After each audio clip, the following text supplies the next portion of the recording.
ক্ষমতায় আসতে না আসতেই গাজা ভূখণ্ড দখল করার ঘোষণা ট্রাম্পের। ফিলিস্তিনের অবরুদ্ধ গাজা ভূখণ্ড দখল করার ঘোষণা দিয়েছেন মার্কিন প্রেসিডেন্ট ডোনাল্ড ট্রাম্প। তিনি বলেছেন, যুক্তরাষ্ট্র গাজা উপত্যকা দখল করবে এবং সেখানকার মালিক হবে। ইসরায়েলি প্রধানমন্ত্রী বেঞ্জামিন নেতানিয়াহুর সঙ্গে এক প্রেস কনফারেন্সে তিনি এই ঘোষণা দেন। We'll take over the Gaza Strip and we will do a job with it too. We'll own it and be responsible for dismantling all of the dangerous unexploded bombs and other weapons on the site, level the site and get rid of the destroyed buildings, level it out, create an economic development that will প্রয়োজনে গাজা উপত্যকায় মার্কিন সেনা পাঠানোরও ঘোষণা দিয়েছেন যুক্তরাষ্ট্রের Republican এই president. বুধবার পৃথক প্রতিবেদনে এই তথ্য জানিয়েছে বার্তা সংস্থা রয়টার্স এবং আনাদোলো। রয়টার্স বলছেন, যুক্তরাষ্ট্র গাজা উপত্যকা দখল করবে এবং সেখানকার মালিকানা নেবে বলে প্রেসিডেন্ট ডোনাল্ড ট্রাম্প মঙ্গলবার জানিয়েছেন। তিনি বলেছেন, একই লোক পুনর্নির্মাণ এবং জমি দখলের দায়িত্বে থাকা উচিত নয়। আরেকটি প্রতিবেদনে বার্তা সংস্থা আনাদোলু বলছে, গাজার বাইরে ফিলিস্তিনিদের স্থায়ী পুনর্বাসনের ইঙ্গিত দেওয়ার পরেই প্রেসিডেন্ট ডোনাল্ড ট্রাম্প মঙ্গলবার বলেছেন, যুক্তরাষ্ট্র গাজা উপত্যকা দখল করবে। ইসরায়েলের প্রধানমন্ত্রী বেঞ্জামিন নেতানিয়াহুর সাথে এক সংবাদ সম্মেলনে তিনি বলেন, যুক্তরাষ্ট্র গাজা উপত্যকা দখল করবে এবং আমরা এটি নিয়ে কাজও করব। ট্রাম্প বলেন, আমরা এটির মালিক হব এবং সেখানকার সমস্ত বিপজ্জনক অবিস্ফোরিত বোমা এবং অন্যান্য অস্ত্র নির্মূল করব। ভূখণ্ডটি সমতল করব এবং ধ্বংস হওয়া বিল্ডিংগুলো থেকে আমরা মুক্তি পাব।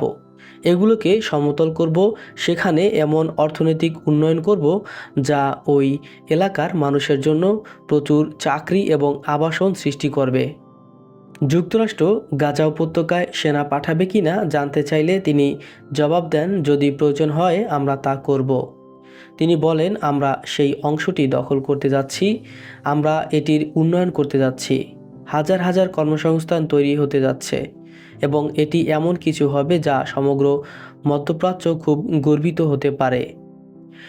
ট্রাম্প আরও বলেছেন, তিনি গাজা স্ট্রিপের দীর্ঘমেয়াদী মালিক হিসেবে যুক্তরাষ্ট্রকে দেখবেন। মার্কিন রিপাবলিকান এই প্রেসিডেন্টের ভাষায়, আমি অনেক মাস ধরে এটি খুব ঘনিষ্ঠভাবে অধ্যয়ন করেছি। আমি একে প্রতিটি বিভিন্ন কোণ থেকে ভেবে দেখেছি এবং এটি খুব বিপজ্জনক একটি জায়গা এবং এটি কেবল আরও খারাপ হতে চলছে এবং আমি মনে করি এই ধারণাটি অসাধারণ হয়েছে। আমি নেতৃত্বের সর্বোচ্চ স্তর থেকেই এই কথা বলছি। যদি যুক্তরাষ্ট্র মধ্যপ্রাচ্য স্থিতিশীলতা ও শান্তি আনতে সাহায্য করতে পারে, আমরা তা করব। ইসরায়েল ফিলিস্তিন সংঘাতের দ্বিরাষ্ট্রীয় সমাধানকে সমর্থন করেন কিনা এই প্রশ্নের জবাবে ট্রাম্প বলেন, এর অর্থ দুই রাষ্ট্র বা এক রাষ্ট্র বা অন্য কোনো রাষ্ট্র সম্পর্কে কিছু নয়। এর মানে হলো, আমরা চাই মানুষকে জীবনে সুযোগ দিতে। তারা জীবনে কখনো সুযোগ পায়নি, কারণ গাজা স্ট্রিপ সেখানে বসবাসকারী মানুষের জন্য একটি নরকের গর্তে পরিণত হয়েছে। ফিলিস্তিনিরা চলে গেলে গাজায় কারা বাস করবে এমন প্রশ্নের জবাবে ট্রাম্প বলেন, বিশ্বের মানুষ। আমি মনে করি আপনি এটিকে একটি আন্তর্জাতিক অবিশ্বাস্য জায়গায় পরিণত করবেন। আমি মনে করি গাজা স্ট্রিপের সম্ভাবনা অবিশ্বাস্য। আমি মনে করি সমগ্র বিশ্ব, সারা বিশ্বের প্রতিনিধিরা এখানে থাকবেন এবং তারা এখানে বাস করবেন। ফিলিস্তিনিরা সেখানে বাস করবে, অনেক মানুষ সেখানে বাস করবে। ট্রাম্প আরও বলেন, গাজা উপত্যকা Rivera of the middle east হয়ে উঠবে। তিনি বলেন, আমাদের কাছে এমন কিছু করার সুযোগ রয়েছে যা অসাধারণ হতে পারে। অন্যদিকে নেতানিয়াহু বলছেন, আমরা যেমনটা আলোচনা করেছি, মিস্টার প্রেসিডেন্ট, আমাদের ভবিষ্যৎ সুরক্ষিত করতে এবং আমাদের অঞ্চলে শান্তি আনতে আমাদের কাজ শেষ করতে হবে। ইসরায়েলকে নিশ্চিত করতে হবে যে গাজা আর কখনোই ইসরায়েলের জন্য হুমকি হয়ে উঠবে না।